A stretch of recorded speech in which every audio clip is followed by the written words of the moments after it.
The radical, fundamental principles of freedom, rational self-interest, and individual rights. This is the Yaron Brook Show. All right, everybody. Welcome to Yaron Brook Show on this Saturday, July 27th. July is almost over. And we are here for another Ask Me Anything. So we have our panelists. You guys know how this works. We have a panel. I take questions from them, and then I take super chat questions if there are any. And we so-call back 2-3 times, depending on how many questions we get. So those of you watching on YouTube, you can ask super chat questions whenever you want. Those of you on other platforms like Twitter or whatever, come on over to YouTube so you can ask a question. Of course, those of you on the panel, to be on the panel, I think it's a $25 a month or more contribution. So those of you who would like to be on future panels, you can do that on Patreon or on yaronbrookshow.com/membership, which is PayPal. So you can join the group that way by making a $25 contribution. You get the Zoom link for joining us here. All right, let's see. Yep, let's start. We'll start with John. Hey, John.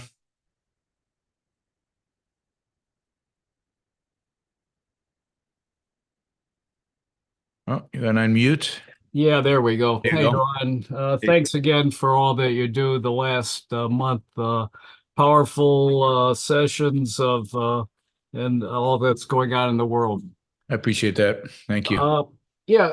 Two questions. One, you've on art forms. There's no doubt that there's a lot of you that gets expressive about sculpture and paintings and that sort.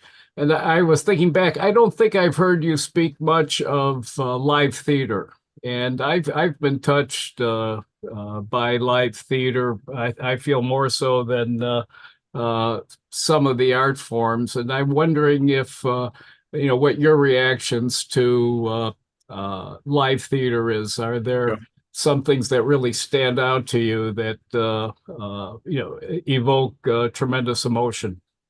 Yeah, no, I definitely love live theater when I've had the opportunity to experience it. Unfortunately, I haven't had too many opportunities. I try to catch a show when I'm in London and sometimes in New York. So I've seen live theater nowhere near as much as I would like. Yeah, I mean it's incredibly powerful. I did Leonard Peikoff's 8 Great Plays, and that was amazing. That course that he gives, I think it's his. You haven't done that, John? No, I haven't. I'm just writing it down now. Yeah, no, it's fantastic. It's one of my favorite Leonard Peikoff courses, lecture courses. He gave it in 1993. He gave it in 1993. He did 7, and then he added an 8th. He added separately. He added Cyrano. He starts with Antigone, and he does Antigone and Corneille. What does he do with Corneille's? God, it's on the tip of my tongue. And then he does. I don't remember them all. Anyway, Ibsen and Thomas, you remember the plays? Othello. He definitely does Othello. That's right. He does Enemy of the People, I think. Enemy of the People of Ibsen. Cyrano in the end. He does Joan of Arc, Bernard Shaw's Joan of Arc. Le Cid, thank you. Will said he does Le Cid by Corneille. That's right. That was the Cornell play. So yeah, I mean, incredibly, I would definitely listen to Leonard's. His analysis of the plays is brilliant, and and then you get an opportunity to read the plays. Now, reading a play is not the same as watching it. Watching a play is of course a multi-dimensional experience because you're getting the actors in front of you, and so it's a lot more interesting and a lot more fun. I'm trying to think of a theater that I've really enjoyed. I saw The Crucible in London a few years ago. It was a very, very powerful performance, and I really enjoyed that. So The Crucible was really good. I saw some plays. Oh God, what is the playwright Ayn Rand recommends? Lighter plays, but God, I just can't remember names anymore. It's gone. But yeah, I mean, theater is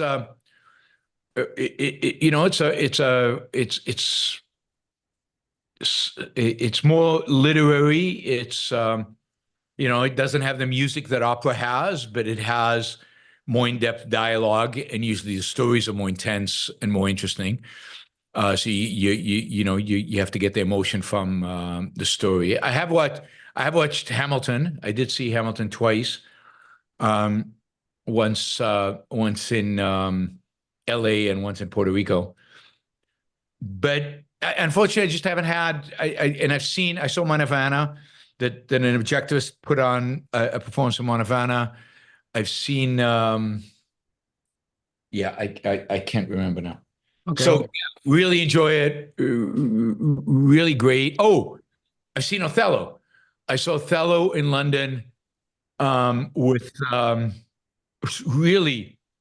It turned out I thought he was really good, but he's if anybody's seen the British comedy Chef, and if you haven't seen the British comedy Chef, you should see the British comedy Chef. It's one of the great comedies. And the actor there is this big black guy, and he's really, really good. And he's been a comedian his whole life, and then he decided he wants to do Shakespeare. So he's Othello in Othello, and it was a small theater. And he literally spat on me because he was right in front of me doing the dialogue. But he's right there, which is great because you really feel like you're in the play. And it was fabulous. We really loved that Othello, and he has such a presence because he's a big guy, and he has that gravitas of Othello. Even though he's a comic actor, he pulled it off. So I really enjoyed that. So I love theater when I have an opportunity to see it, which is not often. I haven't never seen Cyrano on stage. I've seen the movies, both the old 1950s movie and the Gérard Depardieu, a French movie from 20 years ago. So, and I've seen Hamlet. The movie of Hamlet, that famous Shakespearean actor whose name is not Kenneth Branagh, right? Kenneth Branagh has a Hamlet. I've seen other Shakespeare movies. So yeah, I love theater. Okay. Thanks for bringing it up, John. Thank you. Adam. Yes. My first question is in economics. The cost of living varies extremely between different countries. And I think that unlike government spending, which is easily quantified, the cost of living reflects all the other diseconomies that the government inflicts on the economy. The cost of living is affected by regulations, subsidies, and of course, corruption, which differs from country to country.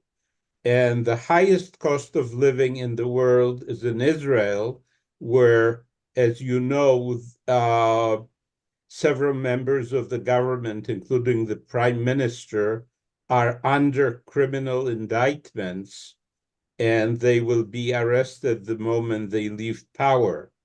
So is the cost of living a good measure of all the government interventions other than government spending? No, I don't think so. I don't think so.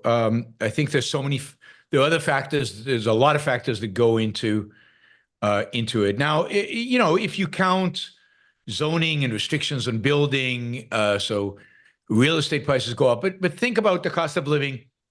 The highest places for the cost of living are in relatively free economies.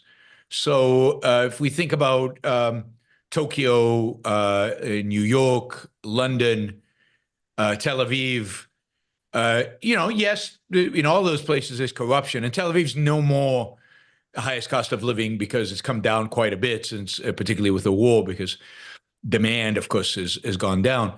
But London is very, very expensive, and I don't think the British regulator control are more corrupt than a lot of other cities in Europe. So no, cost of living is important, but you also have to measure it versus income. For example, the cost of living in Ghana is very, very low, like really, really, really low. Cost of living in Puerto Rico is lower than the cost of living in New York, and that's not because Puerto Rico is freer. It's because fewer people want to live in Puerto Rico, so there's less demand to live here. So there's less competition, and also because people make more money in New York, they drive up the cost of the things that they're bidding on. So no, I don't think there's a correlation. I think the cost of living is also typically correlated with income. So places where people are making a lot of money, stuff costs more money. In Ghana, the cost of living is very low. People make a very little bit of money. I do think cost of living is important when you're looking at GDP. So, for example, when you look at GDP, how much, the size of the economy, let's say in dollar terms, you're not capturing the cost of things for people. So if you look at GDP per capita, you say, well, that's a measure of wealth for people.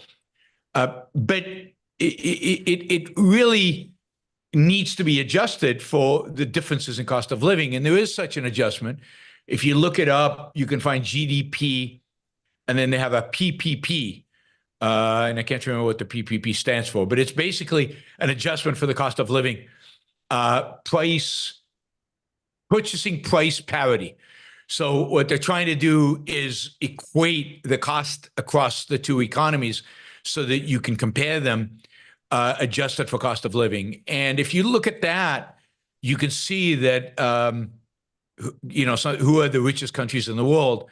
Really, the way to do that is to look at GDP per capita adjusted for PPP, for a price parity something. Anyway. The nominator in the ratio is usually GDP, and I think it should be this to give you disposable income. You really need to subtract government spending from the GDP before you divide it by the population and cost of living. I think that's right. I think that is distorted, in particular in periods in which government spending is spiking, and you get that in particular.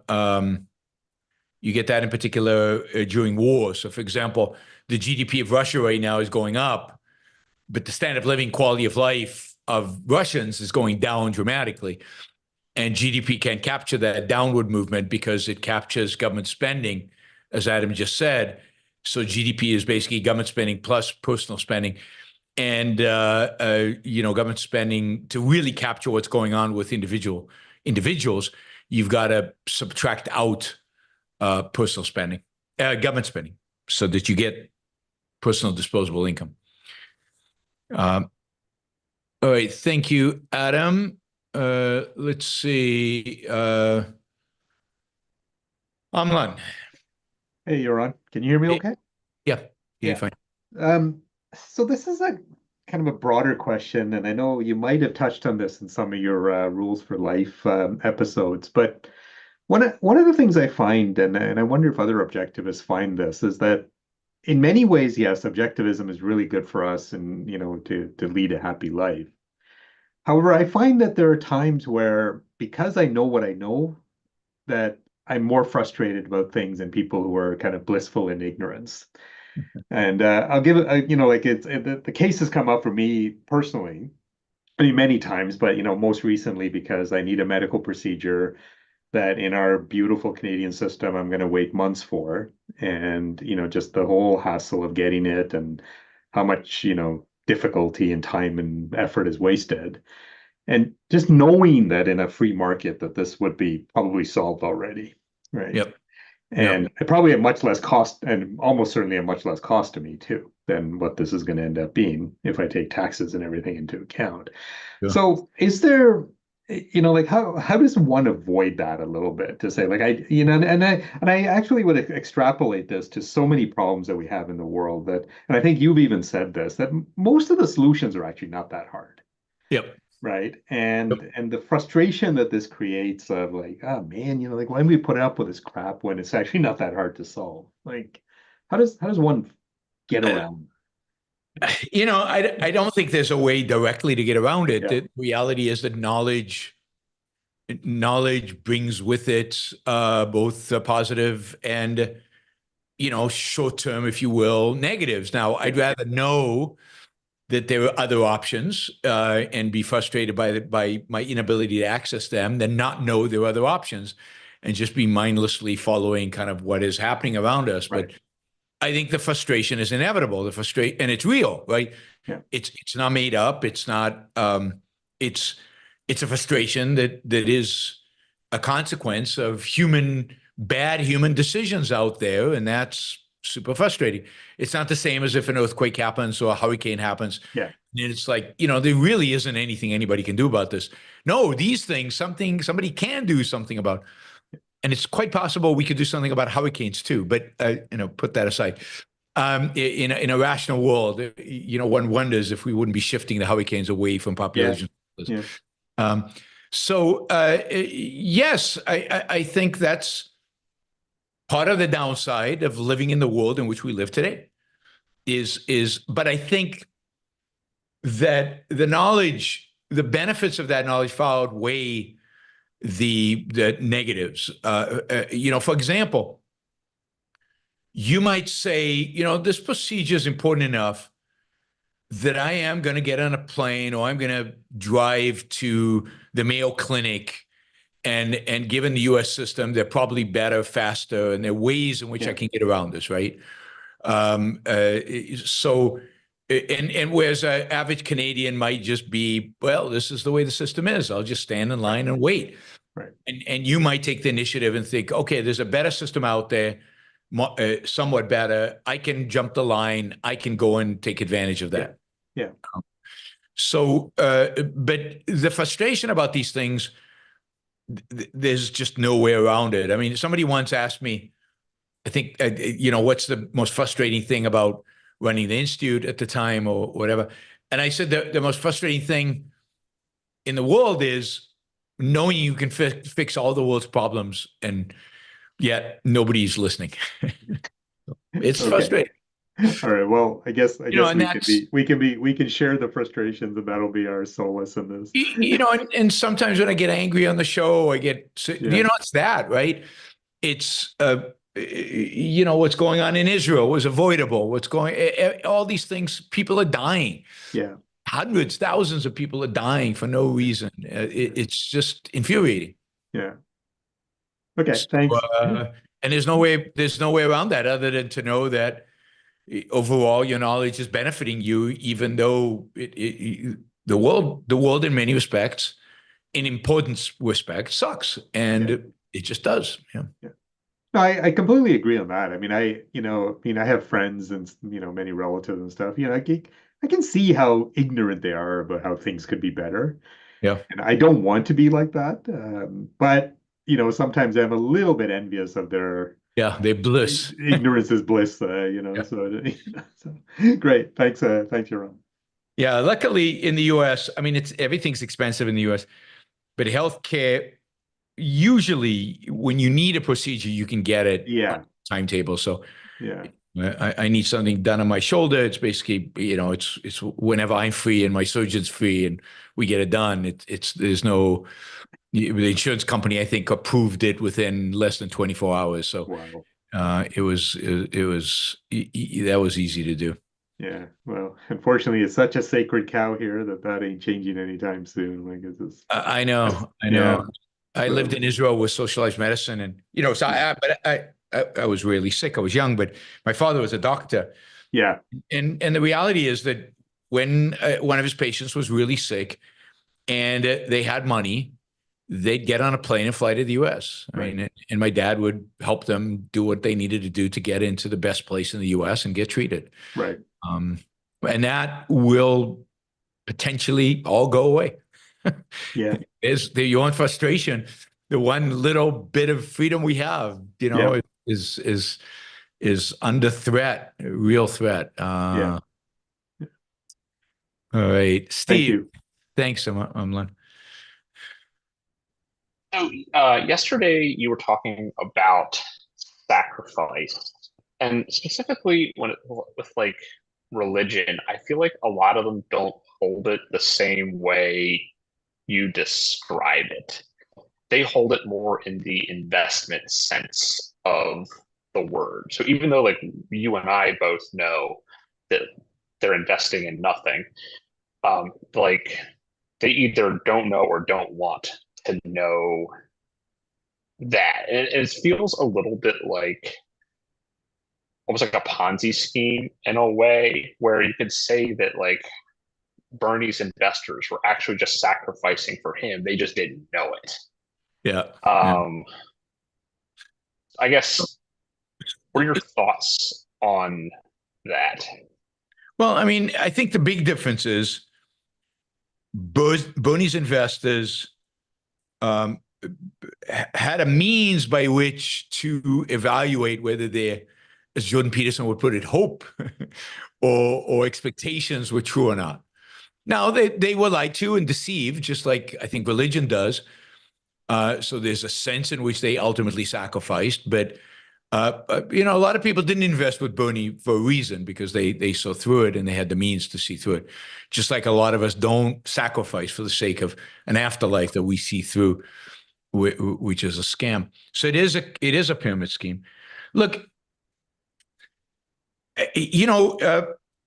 Christianity is an incredibly innovative religion. I mean, the people who came up with this are really pretty brilliant and geniuses. It's very innovative, particularly when compared to Judaism. In Judaism, there is no afterlife, but there really isn't sacrifice, not in the same kind of sense of a Jesus on a cross that there is in Christianity. So, but as a consequence of there being no afterlife, Jews are riddled with this massive question throughout Jewish history. Why does it seem like bad people succeed and good people suffer? And there's no easy solution to that other than God. I mean, what God says to Job. God has a plan. Who the hell are you to question it? Who the hell are you even to think the thought? Shut up and do what I tell you, which is basically what God tells Job when Job questions him about all the bad things that have happened to Job. So then comes along Christianity and says, we've got a solution to this. I mean, the Jews, by the way, also, they constantly misbehave because, I mean, what are the consequences, right? There's no afterlife. So the Christians come along and say, well, here's the solution. And they get, I think, the afterlife. I really think they get the afterlife from the Persians. And they get this note, and really the Greeks have an afterlife, right? The Greeks have, you go to, what do you call it? I forget the name. But so they say, no, whatever happens in this life matters little. What really matters is where you go for eternity. And they have a very, and by the way to make it to the better part of eternity is to follow our morality. So you better follow our morality. And here's a vision of what that morality looks like. And that's Jesus on the cross. So they come up with a selfish reason to be altruistic during your lifetime. So be altruistic in this life, suffer in this life, sacrifice in this life. Don't achieve anything in this life, but you then get an eternity of bliss. And yeah, okay, that's no pain, no gain. So the gain of heaven requires the pain of living. Now, I mean, you could ask a lot of questions about that. You could, for example, you could ask the people who believe that, what kind of a God? I mean, really, what kind of a God wants you to suffer on this earth so that you can prove yourself worthy of what? Why is suffering worthy? Why is suffering an indication of goodness, of value? What has suffering got to do with it? So why is that a condition to achieve? Bill Gates, who helped more people escape poverty through Microsoft, and Mother Teresa is not going to heaven. Mother Teresa is. What kind of God does that? I mean, who does he really care about? What does he care about? Does he care about anything? And if the sacrifice is supposed to be to God, which they all say it has to be, then what kind of narcissistic God wants people to constantly be sacrificing to him? So it's just, it really. So yes, there is a sense in which Christianity, you could say, is self-interested. If you include in the human experience an afterlife. And if you're willing to buy the evil idea that in order to get into that heaven, you have to suffer and sacrifice in this world, the only world we actually know exists. But it's a great innovation. It's why Christianity, I think, was so successful. The Muslims adopted it, and the Muslims are very successful. Judaism has stayed small, and isolated as a consequence of never embracing partially this and partially not embracing universalism. But Yaron, would you say the Jews there's no afterlife in Judaism, or there's they equivocate on whether there is? I think what's happened is that there's no afterlife in Judaism, but modern Judaism has kind of been influenced by Christianity to adopt it, because they see the benefits, the huge benefits in having an afterlife. It just works better. Everything runs much smoother if you get everybody to believe in an afterlife. I mean, it's a great marketing ploy, and it's a great theological achievement to introduce that, because it just fits people's lives so much better. Does that answer your question, Steve? Yeah, sort of. I guess as someone who was raised Catholic, these are maybe more interesting questions to me than to you, just because I know I just know people who they wouldn't be I'm sacrificing, even though that's the word they would actually use. But when they hold it in their head, they're like, oh, I'm getting this other thing later on. And yes, you're right. It's a tremendous innovation, and a lot of people have bought it. Yes. I mean, Christianity and Islam, they've all bought it. And even within Christianity, it's, some thinkers have been confronted with the contradiction. God already knows, right? He knows the future. So God already knows who's going to heaven and hell. We don't have free will because it's all predestined.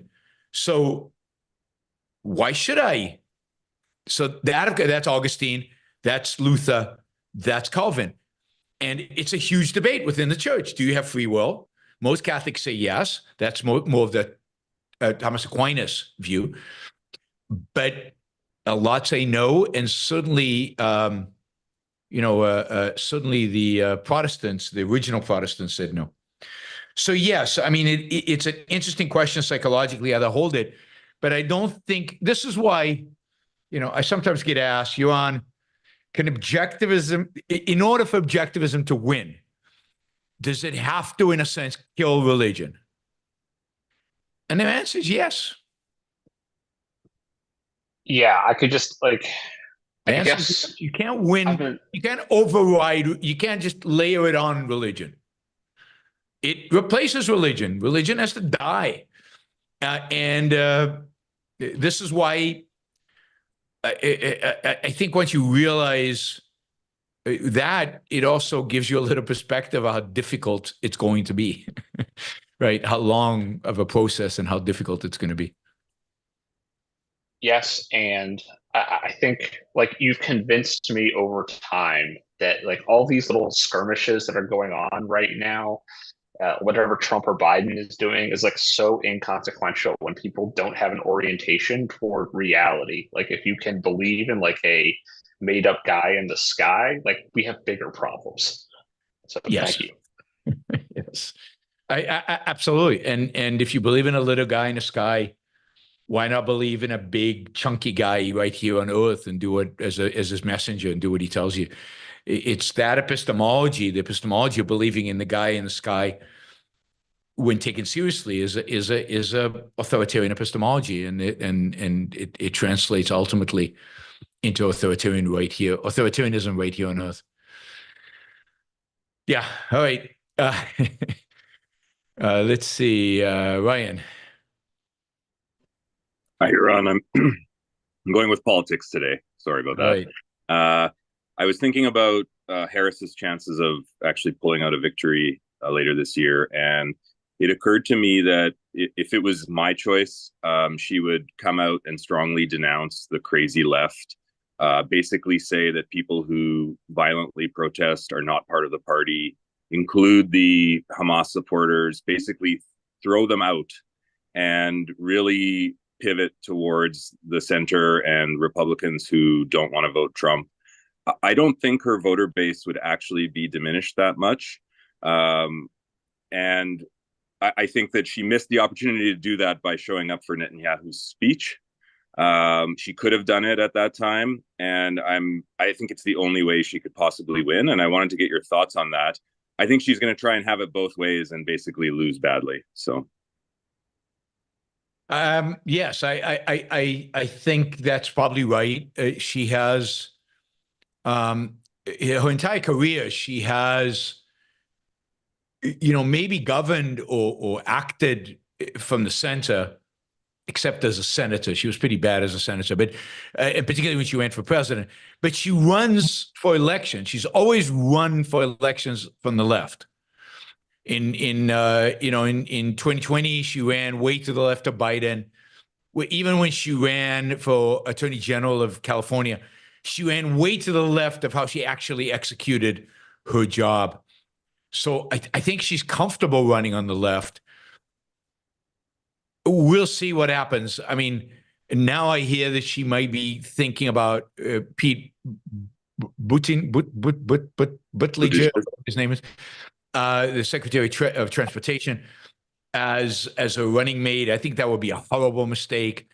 That would solidify the left, but she's already solidified the left. She needs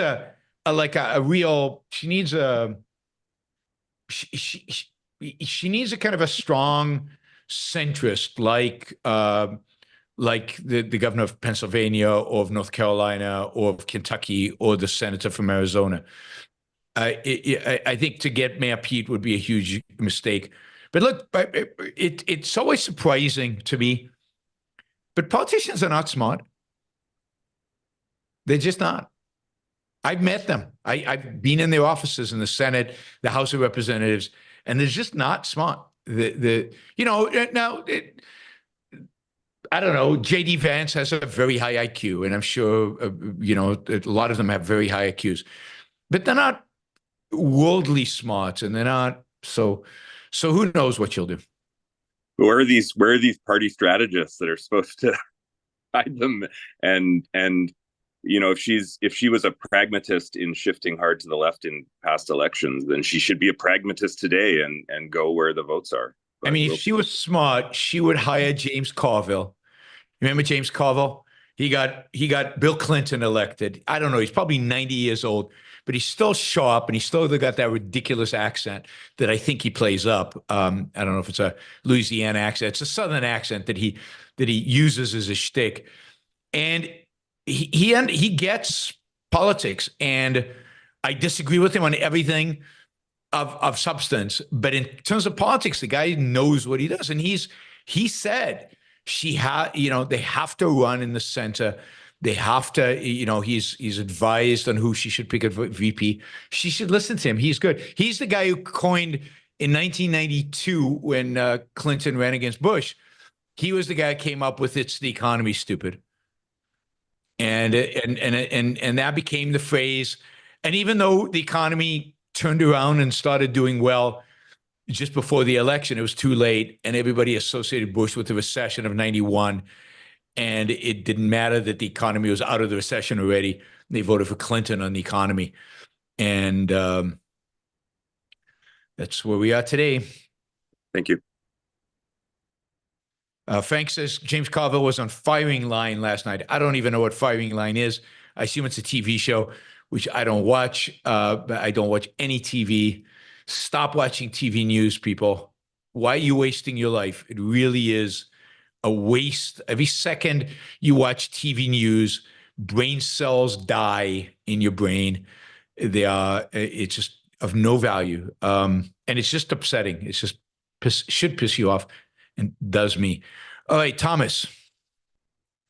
Hi. Hey.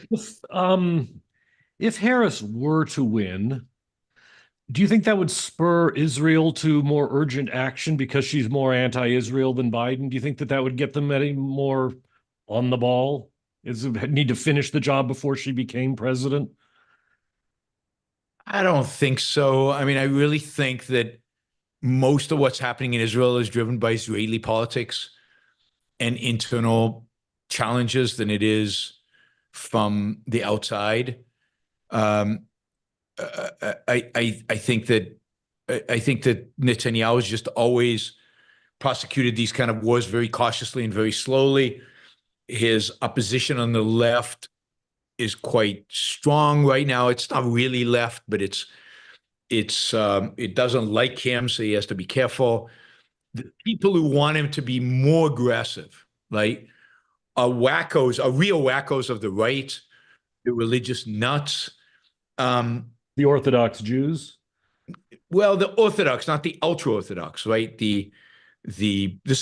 I was watching a Peter Zane. Do you guys know who Peter Zane is? He's the guy who does demographics and geography is destiny, and he does these. And he's usually very insightful on geopolitics. And he had a thing yesterday or the day before in Israel. And I said, no, let's hear something about internal politics in Israel. I said, let's hear him. He's usually insightful. I usually learn something from what he says. And it was so wrong right off the bat that I just, within like 3 minutes, I had to turn it off because and partially it's Israeli politics is really complicated. And it's an understand the difference between the ultra-Orthodox and the Orthodox right, and the ultra-Orthodox are not really right on anything but religion. They're quite moderate on everything else. And is there really a left in Israel? And what does that even mean? It's all really complicated, but it's more to do with the dynamics within Israeli politics. I mean, there were a lot of people who want a deal. They want the hostages back. And even people on the right who want a deal. So there's a lot of pressure on him to cut a deal. And I think the military wants a deal. I think the military is pretty exhausted at this point. And it's not clear what else they can do, in a sense that the remaining Hamas leadership is inside tunnels, and is surrounded by hostages. And they don't know how to free the hostages without getting a lot of them killed. So I think they know where they are, but they don't know how to do it without getting them killed. They just found 5 bodies of hostages they brought back to Israel. But that's the problem. They really are afraid that if they actually go in to where the remaining Hamas leaders are, and there are really very few of them remaining, the hostages will all be killed. So, and you don't think that the Harris winning would make any difference? No, I mean, no, and Israel wouldn't want to go into Lebanon knowing that Harris might have to rein them in. It's not going to be a quick war in Lebanon the way Israel fights, so it wouldn't be a quick war anyway. It's very hard to do something quick. Iran might intervene. The Israelis really want to do that if they're not sure of American support. No, I mean, this is why, as I've said for months and months and months, they should have done it early. They should have done it fast. They should have gone to Lebanon. They should have cleaned the whole thing up. They should have crushed Iran. They should have done it all and really, laid it out and risked it all. And be done with it by now, so that the elections don't affect them. It would be interesting to see if Trump gets elected, what his approach to Israel is. He was very friendly to Netanyahu in Florida, but the reason for that is that a lot of Jewish mega donors have shifted from the Democrats to Republicans because of the Israel issue. So now Trump, at least until the election, has to be super pro-Israel. After the election, who knows? Ultimately, Trump is pro-Saudi Arabia. So I think more than he is pro-Israel. But anyway, I don't think it matters that much who wins the election to how the war is going to be prosecuted. Thank you. Andrew. Hey, Yaron. Do you see a commonality between the left's position on Israel and the National Conservatives' position on Israel? I mean, the National Conservative position in Israel is mixed, because most National Conservatives are very pro-Israel and very supportive of Israel. It's the Christian conservatives, the Christian nationalists, I think they call themselves, that are anti-Israel. It's the Tucker Carlson and what's her name? Candace Owens and people who support that, and the integralists and so on. What about J.D. Vance? What's that? What about J.D. Vance? J.D. is pro-Israel. He's anti-Ukraine, but he's pro-Israel. He's anti-Ukraine, but pro-Israel. The right is very split. There's definitely an anti-Semitic element in the right that hates Israel. But there's also an evangelical element on the right that is inspired by those people who believe that Israel is necessary for the coming return of the Messiah. So they have all kind of mystical reasons to believe, to support Israel, which is what most of the evangelical movement is, very pro-Israel, not for any rational reason, for completely irrational, stupid reasons. So I don't think it's the same reason. The left hates Israel because of the intersectionality, because of the altruism. Israel is hated because it's successful, because it's relatively rich, because it's strong, by the left. So the Palestinians are heroes because they suffer, because they are downtrodden. That is what elevates them in the eyes of the left. The right is motivated, I think, by two things. One is American nationalism, which is interpreted today as meaning we don't care about anybody else in the world other than Americans. So we're not going to, we like Putin generally, but that's because he's also a nationalist. But we hate Ukraine and we hate Israel, and we want out of NATO, and we let the Chinese have Taiwan. Although they probably don't say that just because the Chinese offend them in some way. I think primarily because of the fact that they're not European. Because behind a lot of them, even though it's hard sometimes to find and they won't admit it, there is a racism, there is a racist element. It's why China is a villain in their view, but Russia is not, right? So one is this nationalism, this narrow, mindless, and xenophobic, very xenophobic nationalism that they have embraced. The second, and therefore, they look at Israel and say, yeah, what's that got to do with us, right? They're not Americans. Yeah. It's not America. Why should we go there? And we spend a lot of money, and we don't have money, and all of this stuff. Although very few of them actually know how much money is being spent and what it's spent on. Then so that's one element. The second element is anti-Semitism. Anti-Semitism is always there. It always rears its ugly head. It rears its ugly head every time there is some kind of internal crisis, which obviously there is in the United States today, an identity crisis. What is America? What does it mean to be an American? Who is an American? The identity crisis is manifest in the crisis of immigration.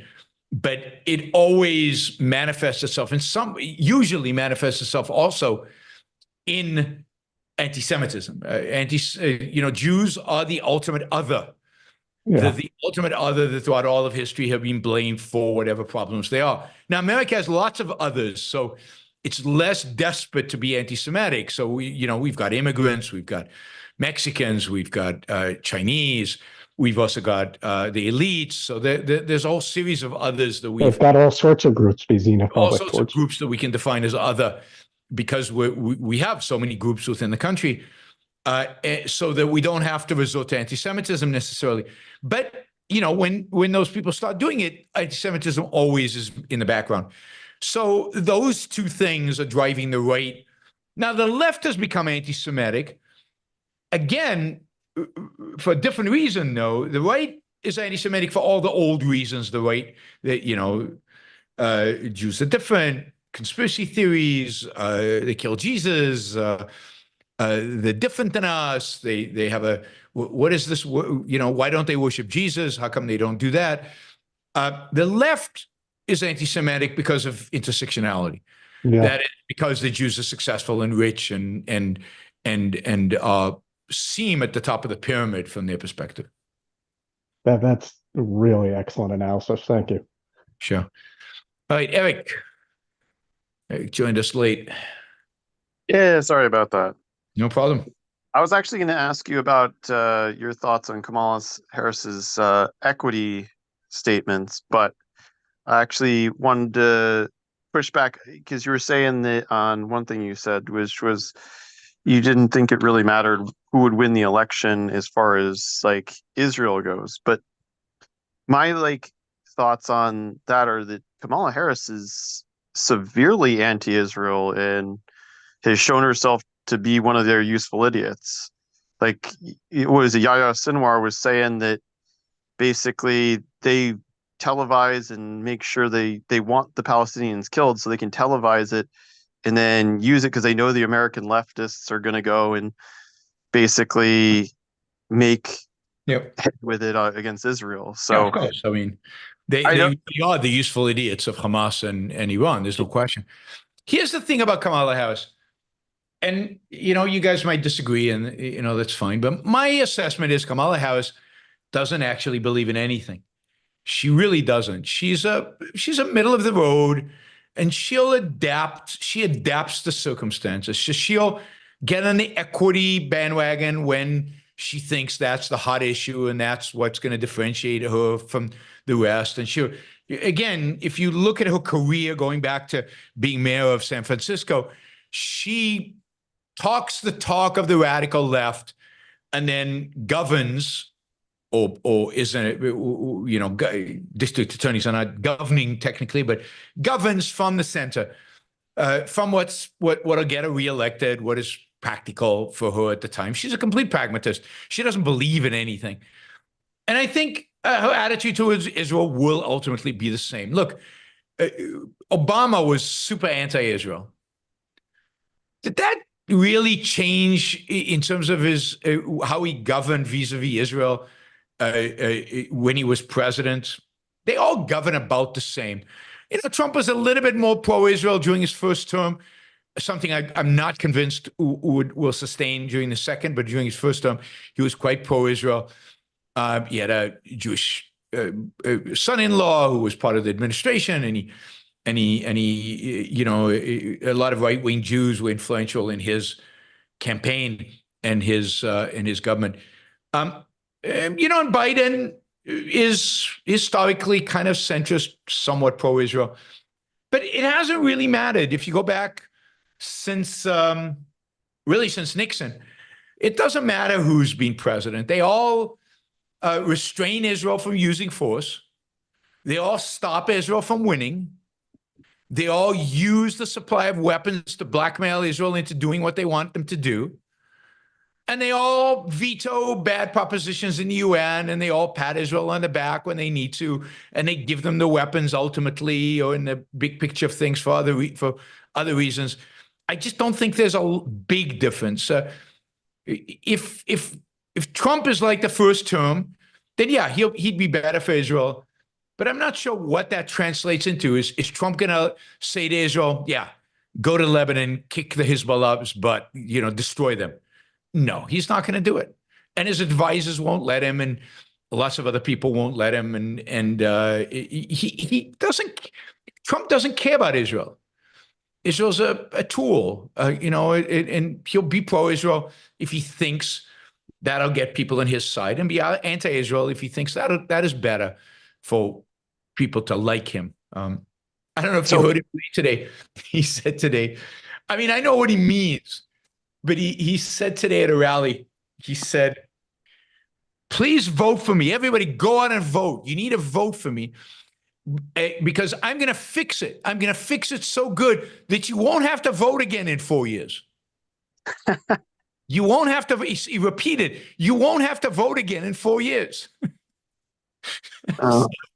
I mean, and of course, the mainstream media is just flipping out because basically Trump just said, I'm going to be so good at this that there's going to be no voting in 4 years. We won't have voting in 4 years, which is not what he meant. What he basically meant is you won't need to vote for me again in 4 years to fix it again, because I think that's what he meant. But it's super funny.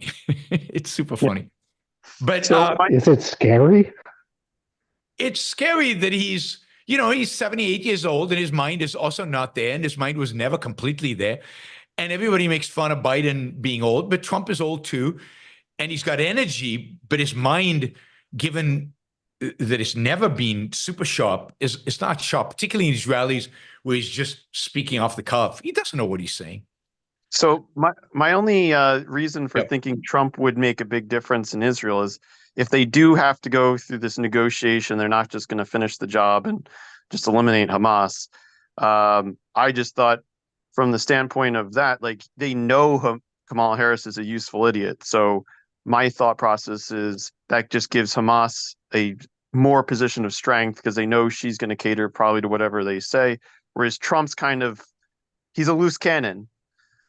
Maybe you don't know which way he's going to go because he doesn't have principles. He wants a deal, right? He wants a deal. And, he's going to force Israel to cut a deal. So I believe that if we're talking about negotiation, it's more likely Trump is going to negotiate a deal. I think, for example, that Trump is going to cut a deal with the Iranians. I think we'll get another nuclear deal with the Iranians rather than destroy the Iranians. I think we'll get a deal with them because I think that's Trump's mentality. And I think Trump will push Netanyahu and the Israelis to make a deal, both with Hamas and Hezbollah. And I don't think Trump will care about whether that deal is good for Israel or bad for Israel. That's not what he's focused on. He just wants a deal. He wants to say he got a deal done.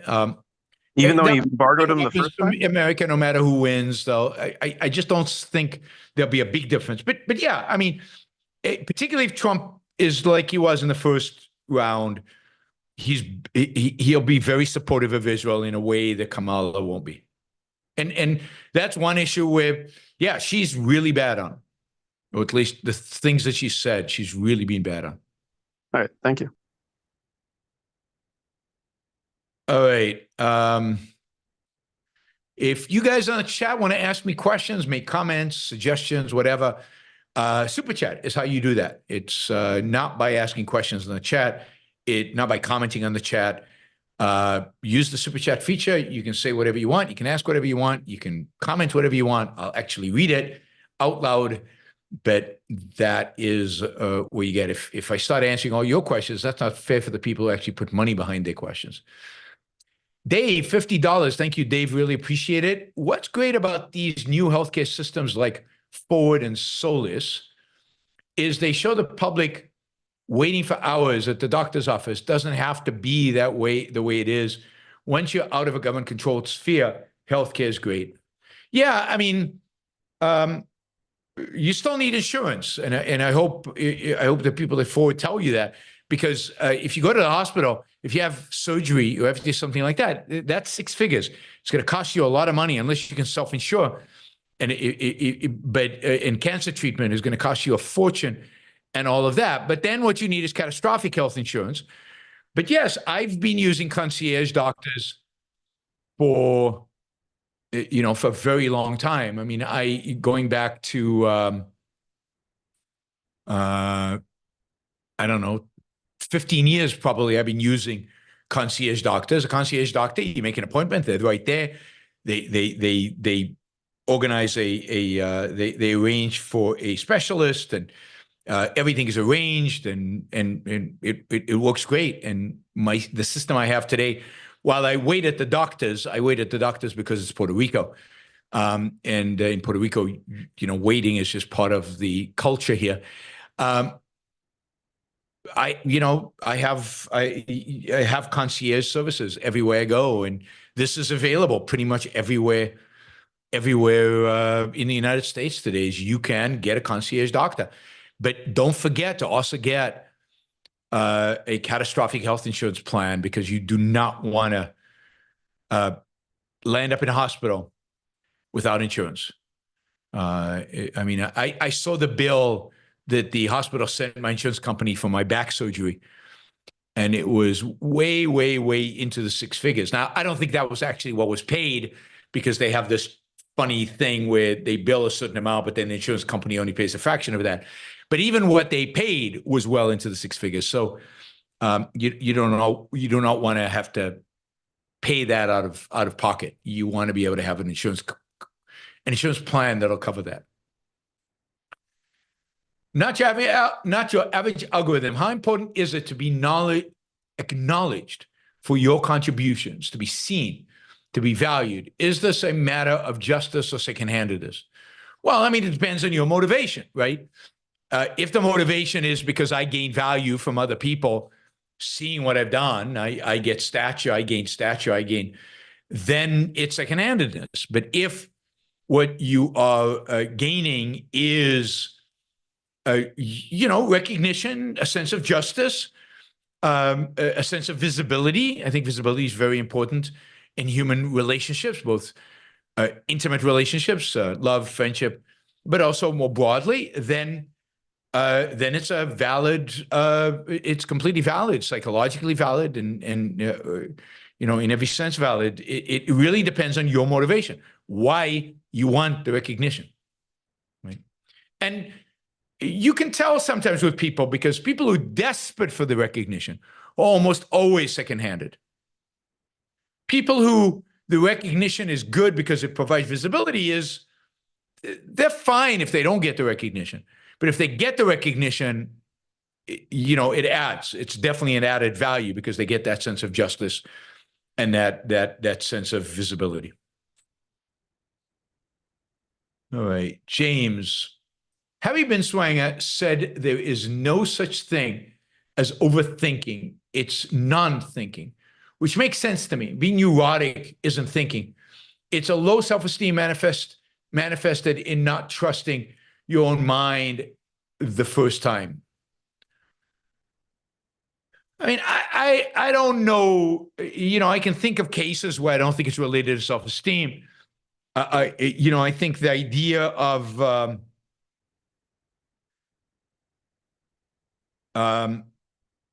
for example, I don't think it's I don't think it's an issue of self-esteem when you're learning how to play tennis, and you've been taught take the step this way, racket back, forward, and you think it through because you're trying to automatize it. And at some point, you need to stop thinking. That is, you need to stop going through that motion. You need to stop thinking it through. Your coach will tell you, stop thinking, just do it. And you can see tennis players. Now, I don't think it's a self-esteem. These guys have huge self-esteem, but it is a neurotic, loss of confidence in the moment where they start thinking, God, can I put the ball in? It's a lack of confidence, but I wouldn't go to, they don't have the self-esteem. Self-esteem is something broader, and you can have a momentary lapse of self-confidence without losing your self-esteem. Self-esteem is much more basic and fundamental. But I agree, overthinking is not thinking. It is neurotic, and it has neurotic elements, and it's a playing it out over and over and over again, and usually nothing good comes of it. But it's not always the case, though. I find sometimes if I'm obsessing like that over some issue, I come up with an idea I didn't have the first time. Because it's just churning in there. And sometimes you just get a perspective on it that you didn't have before, which allows you to do something you wouldn't have done otherwise. So even that neurotic kind of churning sometimes results in something positive. Richard, what do you think of a temporary tax discount on IRA distributions to raise revenue solely for the purpose of reducing U.S. government debt? What do you think of a temporary tax discount on IRA? And look, I'm always in favor of tax discounts, so there isn't a tax cut that I'm not in favor of. Is it the best thing? Is it the right thing? No. I mean, no. It's give a if you want to raise revenue, then give it across the board temporary tax cut to everybody on everything. Everybody gets a 2% discount in their taxes this year. And then people work harder and revenues goes up as a con. Oh, here you switch from the IRA, so more people get out of their IRAs in order to take advantage of it. I don't like gimmicks, right? The problem is not revenue. The problem is spending. And all of our efforts and all of our focus and all of our energy politically should be focused on just one thing. Cut spending. Cut it, not a little bit. Cut it dramatically. Cut it substantially. And that has so many good effects. I don't care. I mean, in a sense, I would say if I had somebody running for president right now, don't plan on doing anything to taxes. Just leave them as they are. Deal with spending. Deal with regulations. That's what matters. Taxes, we'll deal with it later. That's easy. The real difficult part is cutting spending. And until you do that, whatever you do with taxes doesn't matter. So no. And I don't want to be manipulated into when I take out money in IRA. Sure, I'd like to have it at a lower rate, but as it is, they force me to take it out, right? So you have to take out $100,000 out of your IRA every year, starting at age 72, I think, something like that. So it's, yeah. This is not corporate profits. This is IRAs, individual IRAs, which are taxed when you withdraw the money at a high rate. And the idea is if you lower the rate temporarily, more people will take their money out. So you'll get a jump of revenue to compensate for the difference. So you have to take out around 5% at age 73. Yeah. So it's not 100,000, it's 5%. All right. Does that apply to 401ks as well? I think so. I think that applies to 401ks as well. All right, let's see. What do we have? Let's start with somebody's missing. Somebody left us. All right, that's fine. Let's start with Adam. Thank you. Looking back at October 7th, it's fairly obvious that it was a favor by Iran to Putin to draw both attention and especially ammunition and military support from Ukraine. Now, there's an axis between Iran, Russia, and North Korea. And we don't know exactly what Russia is giving North Korea in return for the ammunition, but it may very well be more missile delivery technology so they can launch intercontinental missiles in the direction of the United States. And yet many people know that voting for Trump is voting for Putin, and yet they are ready to do it because as far as they're concerned, what Iran does for Putin doesn't really matter. It's, you know, the idea that we don't have a world, we have a nation, and it's anything outside the nation, well, Putin may as well take over Europe. It's not their business. Yeah, I mean, I think I don't know why you're worried about Trump, Adam, really. I mean, you know, he's best friends with the brutal dictator of North Korea. So the only way to prevent him using those bombs against the United States is for Trump to be elected and to go kiss his butt again, like he did last time. Yeah, I mean, there's no question that people have no appreciation or understanding of geopolitics. They have no recognition of the real evil that Putin is. I don't happen to think that Iran did it for Putin. I think Iran did it to prevent a deal with Saudi Arabia. I think that was much more of concern to them at that moment in time. Israel was getting close to Saudi Arabia. The Biden administration was negotiating their own Abrahamic Accords to kind of partially as a election campaign issue to take it away from Trump. And this, of course, destroyed that, and there is no deal with Saudi Arabia as a consequence. I think that's what troubled Iran much more. But yeah, what's happened post-October 7th is there's an explicit axis now of Iran, Russia, North Korea, and to some extent China, although China is playing hard to get and tries to have it both ways because China has its own set of interests that don't align with China, don't align with Russia or North Korea. But you know, Americans are ignorant of foreign policy. They're ignorant of the world. They don't know much about the world. And they think everything revolves around the United States.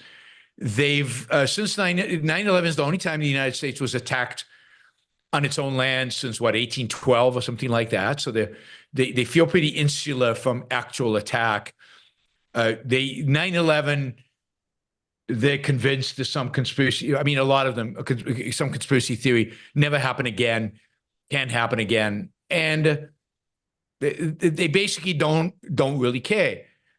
So I don't think one way or the other, except on the issue of Israel, for some Democrats who think Trump will be better, who have shifted from the Democratic Party to Trump.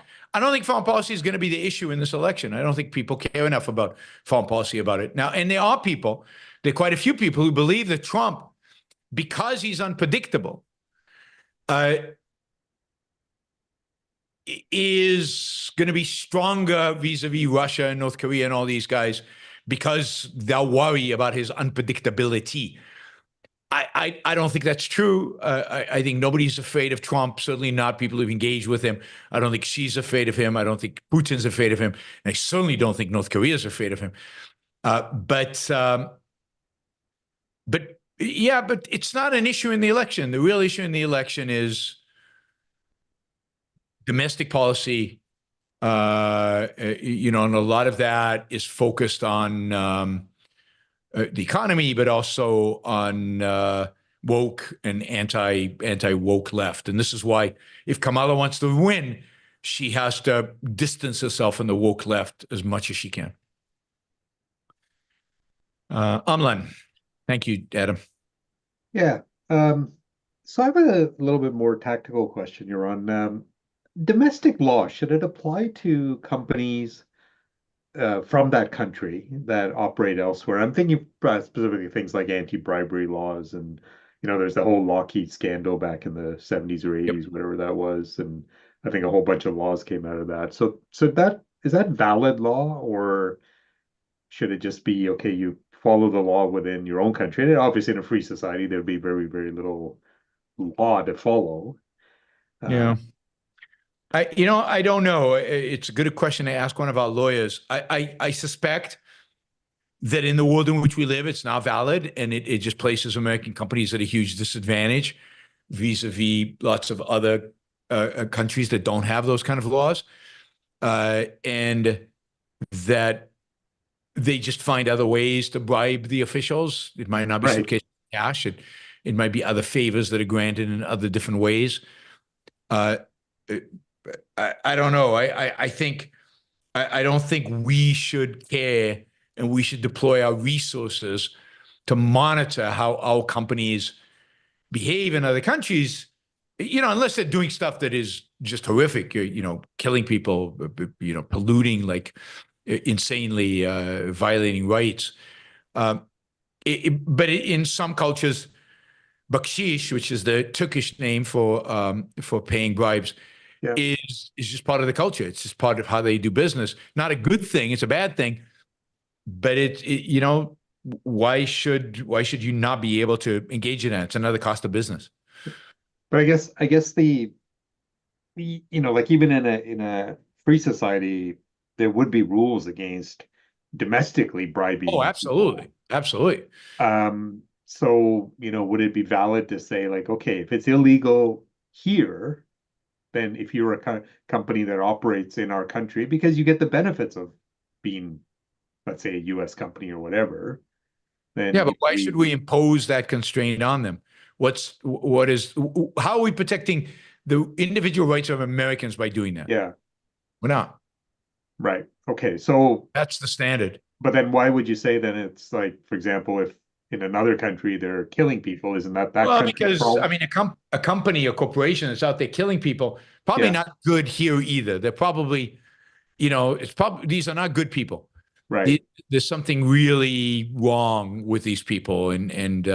So you have to draw the line somewhere in terms of, and if it's an explicit violation of rights, I don't know how you craft a law that does it, but you can't just allow that without, for example, if somebody murders somebody in Mexico and then says, and we've got open borders and they show up in the border and I want to come to America and I only murdered in Mexico. I'm not going to murder in America. And you say, oh, no. I mean, you've shown yourself for what you are. Okay. We don't want you here. Right. So it's something like that. Okay. Interesting. Applying law to international circumstances, I think is complicated. Yeah. requires a lot of kind of thinking about what you do. To what extent does the American government protect the property of citizens overseas? When does it do it? When does it not do it? Under what circumstance? All of that is stuff that needs to really be worked out. Right, right. Not obvious. Yeah, because there's an argument that says, well, if you're a company and you decide to operate in country somewhere, then it's your problem. It's your risk. Figure it out. And whatever happens there happens. I mean, why should Americans in this case be, why should American soldiers be put at risk for that? On the other hand, like you are part of the role of the government is to protect the rights of Americans. So it is complicated. And I was curious about that specific case, how you thought about it. Yep. I mean, thank you. I just don't think that America should handcuff, and given that no real rights are being violated. Right. Okay. Sounds good. Let's see, Steve. Thanks, someone. So we're about to end a war, and I wanted to ask about what's the right way to think about what comes after. And I think I've wondered how much our approach to Germany after World War II is has informed how people conceptualize what's the right way to go about this. Like, we did rebuild them, and we could look back and be like, okay, it all worked out. But I think at the time, there wasn't a good reason to say, hey, let's rebuild this country, especially given what Germany had done over the previous 70 years. It's not clear to me that we should have let them have industry afterwards. And there was a faction within the government the U.S. government that wanted to go down that road. So how should we think about? But I don't think to do with Germany's success post World War II to the money we spent there rebuilding them. I think the Marshall Plan probably mostly was wasteful, and that Europe would have been rebuilt no matter what. Maybe it would have lagged a decade or 5 years or whatever, but it would be rebuilt. I don't think the Germans are friendly towards us because of the Marshall Plan. So I don't think that is a model. And the same thing in Japan. I don't think the model is the money we spent to rebuild them. I think that's a mistake. It was partially a result of the false idea that the reason they launched World War II was because in World War I, we penalized them financially. So let's do the opposite this time, reward them financially somehow. And maybe that'll work better. But I don't think either one of those are right. I think what happened in World War II is we crushed them. And I think that's what changed everything. That's what changed their attitude towards the future. And that's why they're friendly towards us today, because they lost. And there's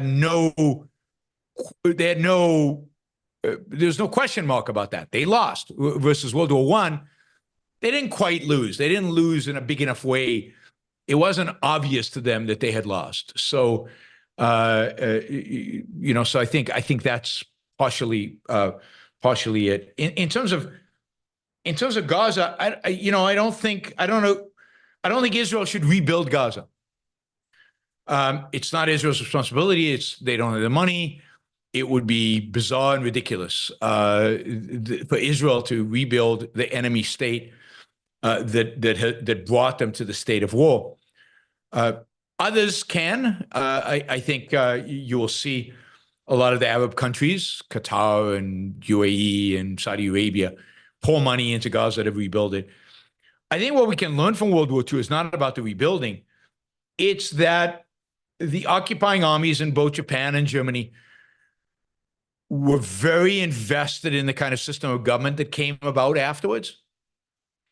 They established system of governments of basically some level of freedom. They didn't tolerate new dictators. We actually wrote the Constitution for the Japanese. MacArthur did. And I think Israel has to insist on a form of government and, because of the history, a form of education in the Gaza Strip that is consistent with values of freedom, at least to some extent. And that's the most important thing they can insist on. Everything else is, negotiable. But the thing they have to insist on is you cannot have another authoritarian government, and it cannot be a government that is where the education is left to whoever's provided education so far. That the educational system has to be reformed. Yeah, I think that's right. I guess I should have been more clear. I wasn't specifically thinking of the Marshall Plan or the money that was spent. I was thinking about more things like denazification. Like, yeah, I mean, they have to we interned vast quantities of like the German population and made them go to class to like get out of camp. Yep. And I feel like that part of the history has been lost, and that is probably what enabled it to, in the end, be successful. Because we did stamp out Prussian militarism, like that is gone. I think at this point, to a large extent, what stamped down Russian militarism is the losing, right? And again, World War I, it continued because they didn't really lose, but in World War II, they lost so badly that it really stamped it out. But yeah, I mean, I think re-education camps, which the Chinese are accused of having, for Muslims in the West, I mean, something that re-educates them, something that changes, that provides a new set of ideas in the context of the Middle East, in the context of an Arab society, has to be done. Otherwise, you just start over again, and you're back in the same place again in a decade or two. And that could be done, but like, I mean, for example, the UAE and the Saudis, supposedly, I don't know this firsthand, have significantly changed their textbooks, particularly with regard to how they treat Jews and Israel. And it used to be that the vilest anti-Semitic stuff was in the textbooks in Saudi Arabia, and all that's gone. And it could be that you bring in a UAE curriculum. That's not ideal, because the UAE is bad enough, but it's better than anything else that's on offer for the Palestinians right now. But Israel needs to insist that the change has to happen.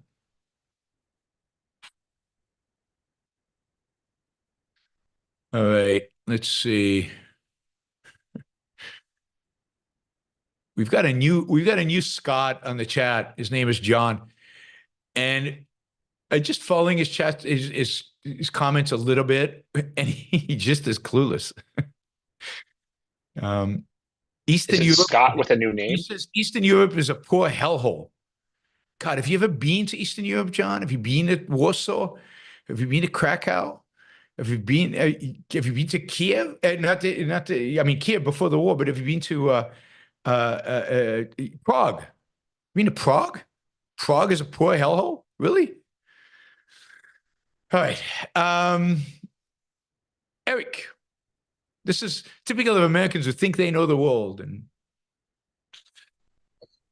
I don't have any other questions right now. okay. Thank you. Thanks, Eric. All right, Thomas. Hey, how big did you say your TV was? 85 inches. Okay. Do you ever watch operas on the TV? You ever put on? Sometimes. It's a lot of fun. You can get a subscription. There's an app for the Metropolitan Opera where they have all the. You get the telecasts from them. You get the Met telecasts. You can do the telecasts on the TV, or you can just watch old performances from the Met. They have the entire inventory of everything they've done on video. So there's a fantastic collection of opera on the Met. Would you have a great speaker setup and everything going there? I do. I've invested in good sound. Yeah. I still need to get a better set of floor speakers. I still have thousands of CDs here that I listen to. Are you done with CDs? I'm done with CDs. I mean, it's so the streaming of music is so easy, and yeah, there's something about me. I just like the physical product of a CD still in my hand, and to put it in there, I like something. That reminds me of the days I used to like. I like records, and I had a I had 2,000 LPs, almost all of them. I mean, 99.99% of the classical music. And I gave them up because I was never going to use them again. But I kind of miss them in some vague, weird notion. The idea of taking a record out and putting it on a gramophone and cleaning it and putting the needle down. I mean, that is huge, very, very appealing. And I do think they sounded better in some regards. But I mean, I'm too lazy for all of that. Way too lazy for all that. I'd much rather sit there with my iPhone and scan the music, click on it, have it play on my system. Yeah. That's all I got. Yeah. All right. Andrew. Yeah. Rand identified reason, purpose, and self-esteem as the three cardinal values. Yep. It's kind of interesting. It's like it's different than when we think of values in terms of like career or love or something like that. And like, but I personally haven't seen a lot of scholarship on that, on those three. Like, I mean, is there anything you can say about how you think about those three values in the context of the philosophy? Yeah, I mean, these are the cardinal values. So they are the values that, in some sense, frame all other values. They're the values that are necessary, not necessarily sufficient, but necessary for, until you break them down, for a successful life. You have to follow reason. Every other value that you ultimately choose is going to be chosen through a process of reason and attained through a process of thought. That is, the actions necessary will be actions taken based on thinking. Purpose is the reason you do what you do, the thing that you do. And then, of course, purpose, one purpose should affect everything in your life. That is, you shouldn't do things just because. You should do things because there's good reason to do them. And, so in that sense, your life should be a life of using rational thinking, using reason, in pursuit of values where every one of those values, you know why you're pursuing it. There's a reason for pursuing it. It's part of your purpose. It's part of this purpose is the integration, if you will, of all those reasons. And the most important of all those values is a career, and that's why it's an integrating. You integrate it around the career, but that's just a central purpose. That's just one. You need purposes for all your values, right? And self-esteem is in a sense the sense you have about the world, the way you approach everything in the world. You want to be able to achieve having the kind of self-esteem where you're comfortable in this world and comfortable, and that requires, of course, having reason and purposes. They're all integrated around a successful life, and everything you do to achieve your values, everything if it's rational, will aid in achieving your self-esteem. So again, all integrated. And then when you start thinking about these other values that are not explicitly named, they're all part of this integrated whole. They're all part of what we're talking about. So, we know what career is. We know, even love. Even love is there's a purpose behind it. It's the enormous benefit we get from other people and how we can get close to other people, and this is the ultimate in getting close to other people. And it provides you with a visibility that helps, that again sustains your self-esteem. So it's all part of one integrated whole. But yes, there is a lot more, I think, that can be said, and a lot more literature that can be done on these issues of the three values and chewing them, and how to take them as guides for choosing, you know, more concrete values, if you will. And do you differentiate between, I think I've heard you do this, differentiate between self-esteem and self-love? Yes. Because love is an emotion. And esteem is something that is, if you esteem another person, it's not the same as saying you love another person. You esteem them. It's a rational analysis of the value of that person.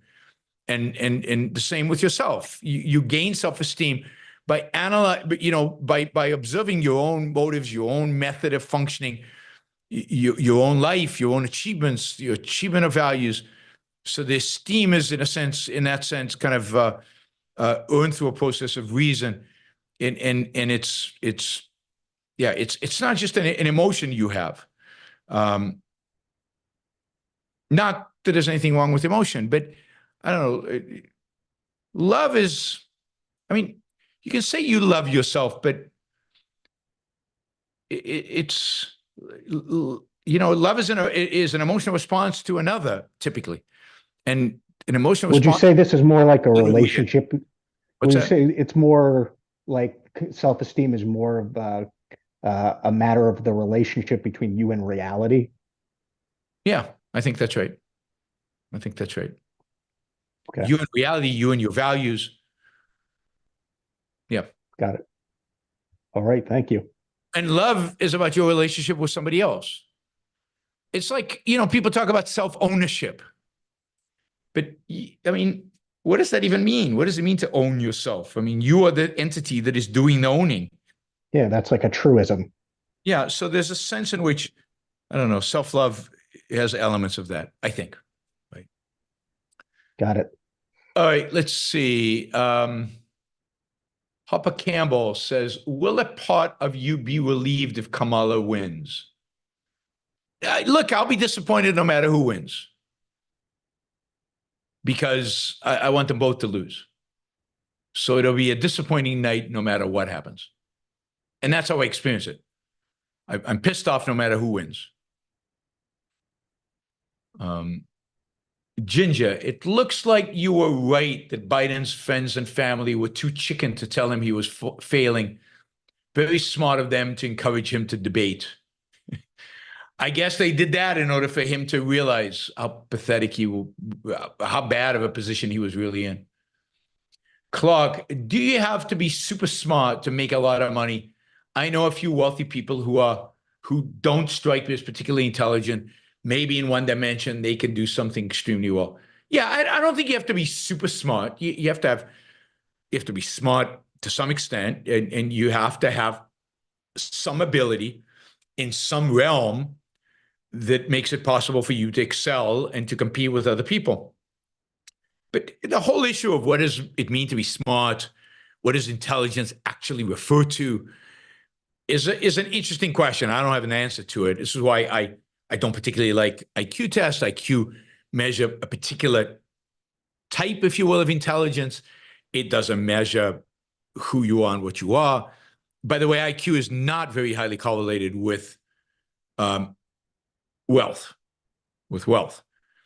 But other parameters of success, it is. So it's, I don't know how you break up the questions associated with intelligence and who is and who isn't. It's sometimes hard to evaluate.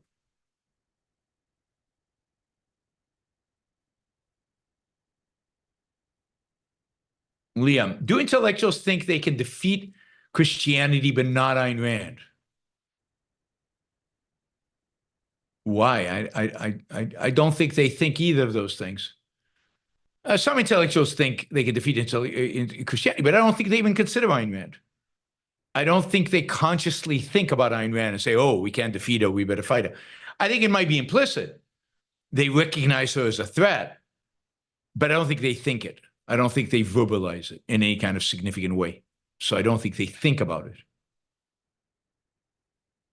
Will says, regarding Andrew Johnson and the rise of violent racism through Grant's presidency and on, Civil War by Other Means by Jeremy Suri, good book, Weiss interview. I'm not sure what the Weiss interview means, but I'm going to copy and paste this because that is interesting. I am interested in that period. Post Civil War and kind of the failure of the North to consolidate its victory and to actually bring cultural change to the South. Due to Germany, what the Allies did, the North didn't get to do that to the South, which is depressing. And they had an opportunity because they really crushed the South. Ginger, if there are a few Hamas leaders left, couldn't Israel settle to get the hostages back and then send a team to a euphemism to get past YouTube? That's certainly possible, but the problem is that you can kill the leaders, but what you need to kill is the movement. You need to kill the will to fight. You need to kill the spirit. You need to kill destroy the infrastructure, and it's going to take more than killing a few of the leaders, even the senior leaders, to do that. But maybe Israel's done enough. Maybe they've devastated Gaza so much that they've already achieved that goal.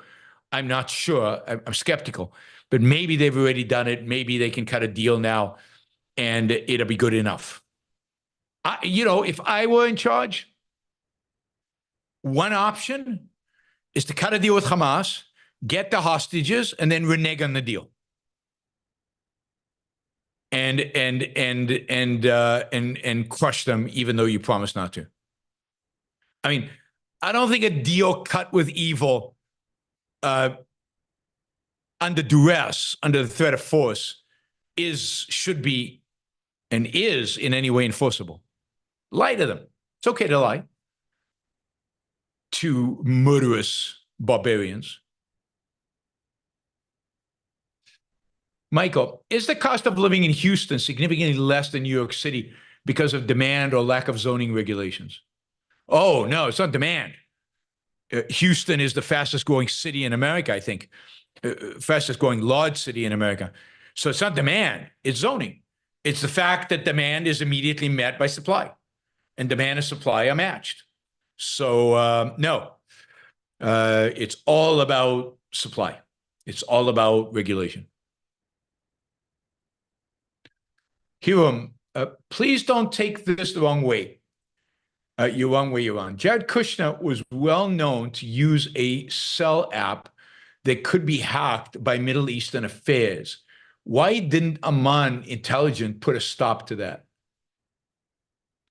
Maybe they wanted to listen in. Maybe this was strategic.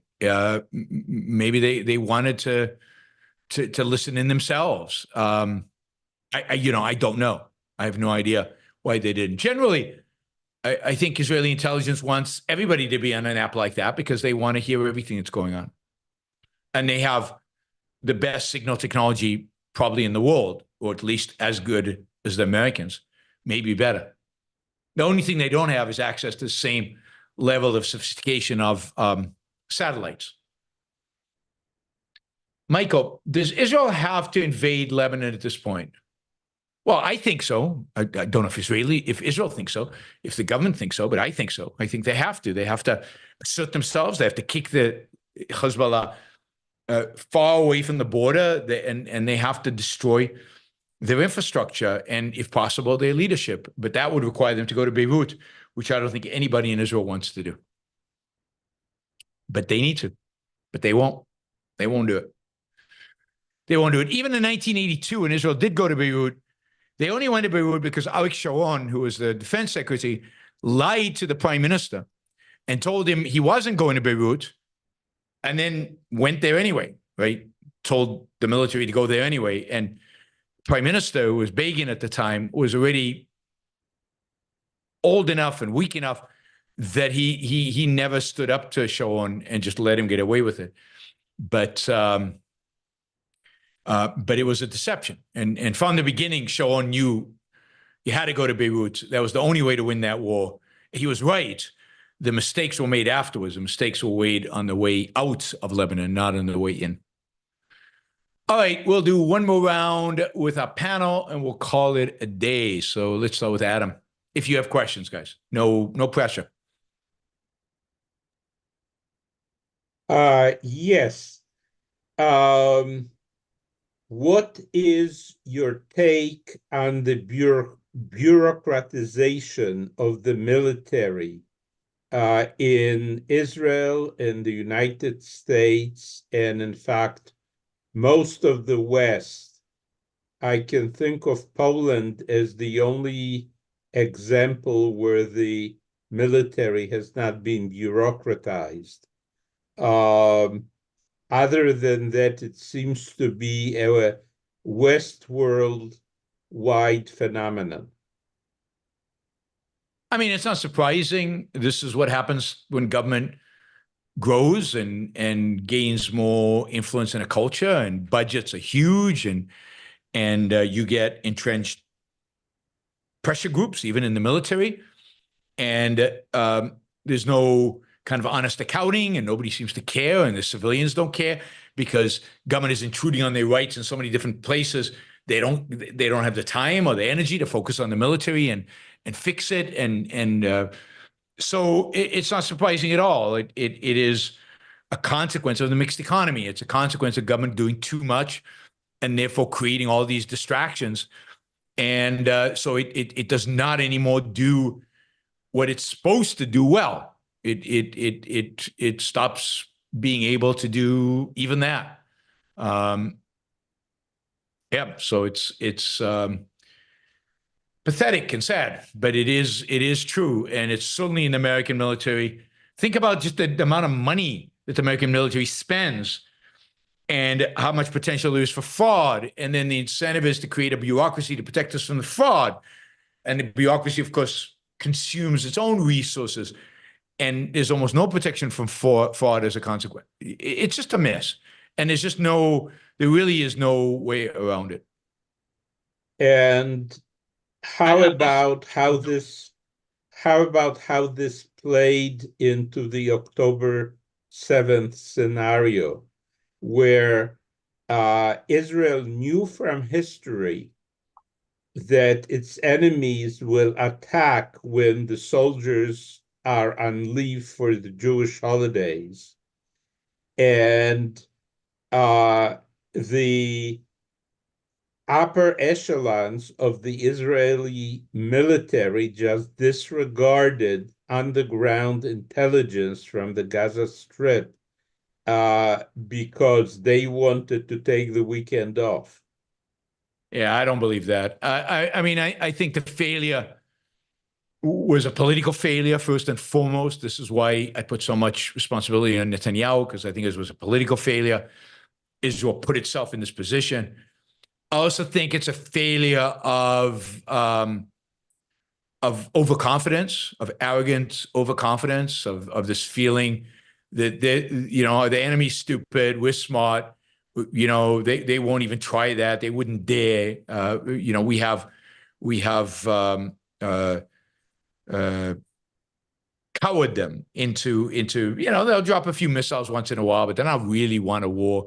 Complete failure of understanding who the enemy is and what motivates them and their capabilities. So it's a failure, political failure. And then it's a failure of military leadership. It wasn't a failure of bureaucracy. It was a failure indeed of intelligence was gleaned.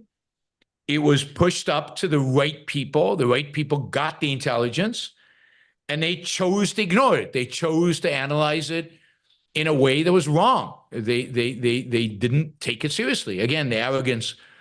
But no, I don't think it has anything to do with going home for the weekend. I think it has everything to do with overconfidence and arrogance and a failure at the very essence to understand the enemy. And that comes from the political leadership down.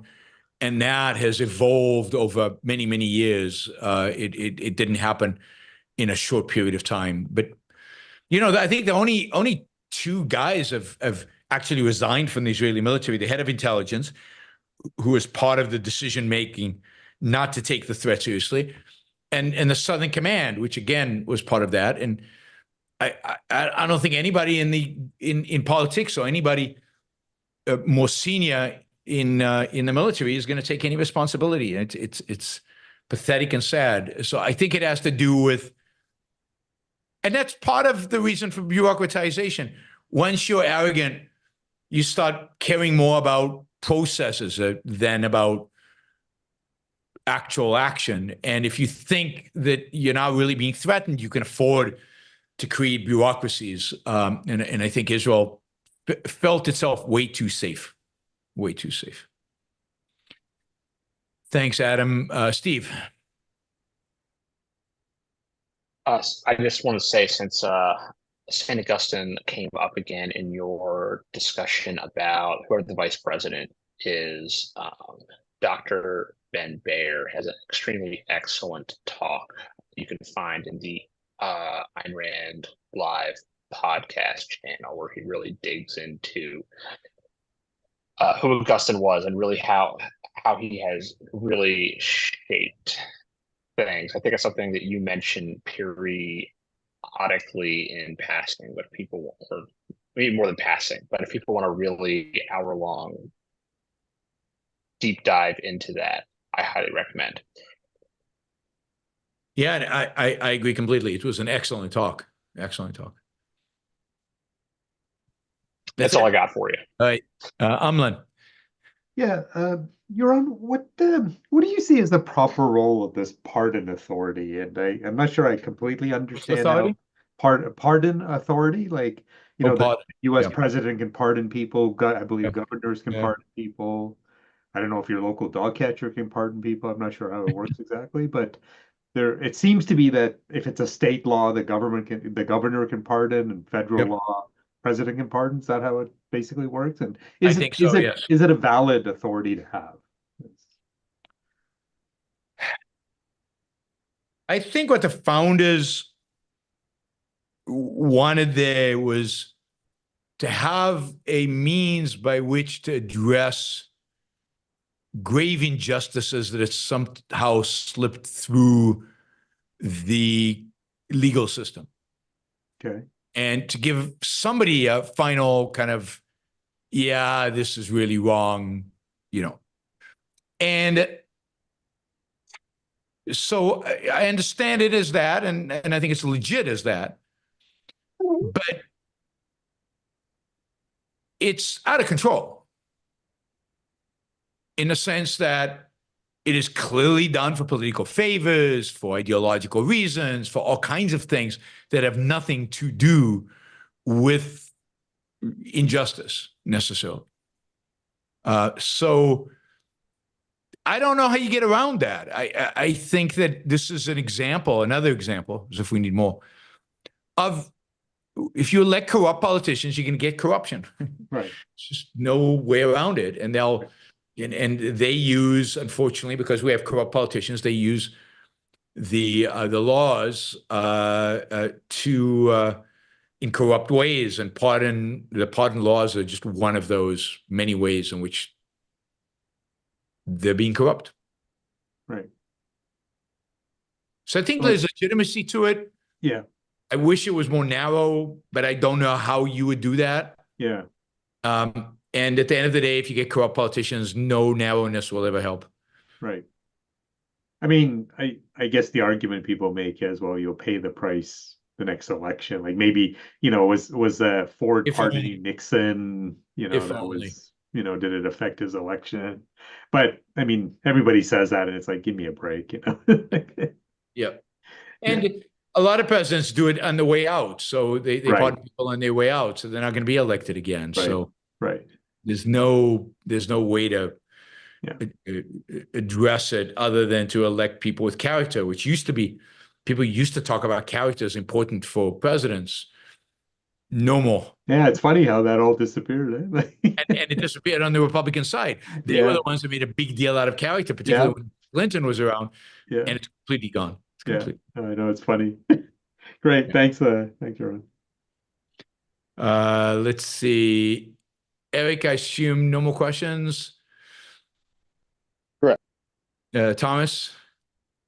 Yeah, it's not so much a question, but just a little comment on the issue of Andrew Johnson and the post-Civil War. I think there's a lot that can be said and read about, but the thing to keep in mind was that being anti-slavery did not mean one believed in racial equality. And I think that was the sort of the central problem that America faced, that most of the country, most of the North was anti-slavery, but they were in no sense, most of them, interested in racial equality or equality politically and socially for blacks. Yep. Yeah. And I think that's where a lot of the problems came up. I think that's definitely part of it, an important part of it. And I think the other aspect of it is political. They played politics. They were pragmatists, and they played politics with the issue. And they wanted the South. They wanted the support of the South in the end. So, but yeah, it's a real tragic. It's really, really tragic that's how it played out. Andrew, you get the last question here. So I know you think conspiracy theories are a product of a lack of reason in the culture. Do you also think that unless they're true, and if they're true, they're a product of reason. But most aren't true, right? In your view? I'm kidding. Okay. Well, I mean, there can be true ones, but so do you also think that kind of our institutions have created a culture of distrust in people such that? Oh, I've talked about this.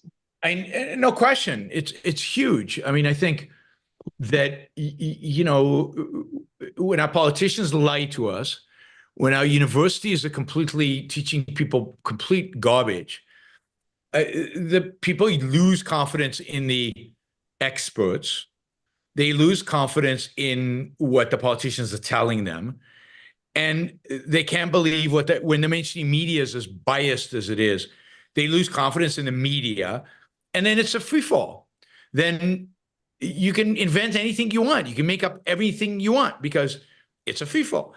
And so I think conspiracy theories arise when confidence in the people who usually provide explanations, media, politicians, intellectuals, is diminished. And in the case of America today, it's diminished for good reason. Our politicians have lied to us systematically for decades. Our intellectuals are completely and utterly corrupt, and our media is completely biased. So people need explanations. If they're not going to get it from the intellectuals, the politicians, and the media, they get it from your local, witch doctor. They get it from the local conspiracy theorists. Got it. Yeah. Culture encourages it. And 9/11 played a huge role in conspiracy theories because our politicians lied to us. They lied to us so much about what happened in 9/11, who the enemy was, why we were going to Iraq, why we were doing this, why we were doing that. Everything was a lie. Afghanistan was 20 years of nonstop lying. People get that. People understand that, even if they don't hold it explicitly. Got it. All right. All right, we have three super chat questions quickly. Frank says, did you collect any classical atonal work by composers like Berg, Webern, Verasa, Zappa, even in the 2001 movie, or was that music junk for you? I don't like it at all. I don't know if it's music. I'll leave that to Thomas to comment on. Thomas Schubatum is a conductor and knows gazillion times more about music than I do. But I watched an opera by Berg, and I've listened to Reba and others, and I just don't get it. I find it annoying, obnoxious, and non-music. But I'm not expert. I don't think 2001 movie. That's Richard Strauss, right? I think it's Richard Strauss. And that's not atonal, and that's not the same as these others. Richard Strauss is challenging. It's not easy music, but yeah, I definitely had So Said Zarathustra, which is the Richard Strauss that they use in 2001 Space Odyssey. I think I got that right. Thomas will correct me if I didn't. Yeah, so no, I didn't have any of those composers in my collection. You're correct about the Strauss being the 2001. Yep. Yeah, so and that's a beautiful piece. It's not an easy piece to listen to necessarily, but it's a beautiful piece, and some of it is amazingly heroic and amazing. And 2001 uses that. Let's see, Mark. Greetings, Yaron and panel. Would like to ask about John Galt's speech and how we can apply it in real life. I'm busy with the startup and new think tank. Well, I mean, Galt's speech is the foundation of any life. So you should apply it in every aspect of your life, in everything in your life. John Galt's speech is a condensation of the philosophy of objectivism. And in that sense, the many, in everything, in every decision, in every aspect of your life, philosophy will play a role, and therefore Galt's speech has the potential to influence it.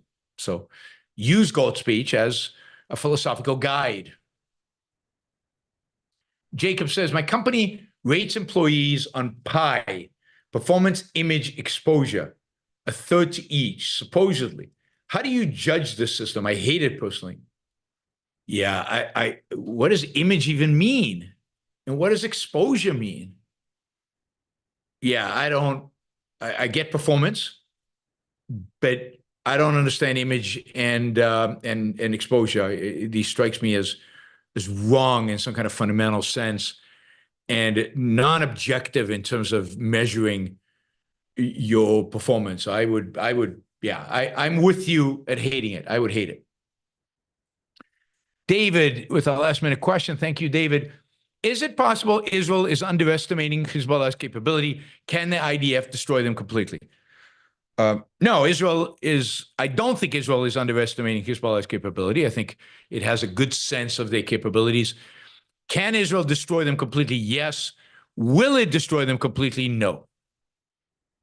So yes, they can. Israel has the weaponry, the knowledge, the ability, but destroying Hezbollah completely would require a lot of people dying, and it would require flattening significant parts of West Beirut, Southwest Beirut, and Israel won't do that. So they can do it, and they won't do it. We know how many missiles Hezbollah has. We know what Israel knows what type. I'm a little surprised they don't know as well as they should where they're stored, and they haven't destroyed most of them by now. They obviously can't destroy them or don't know where they are. I don't think it's can't, so I think they don't know. Or most likely scenario, the weapons are stored in densely populated areas, and Israel won't destroy them because they're afraid of collateral damage.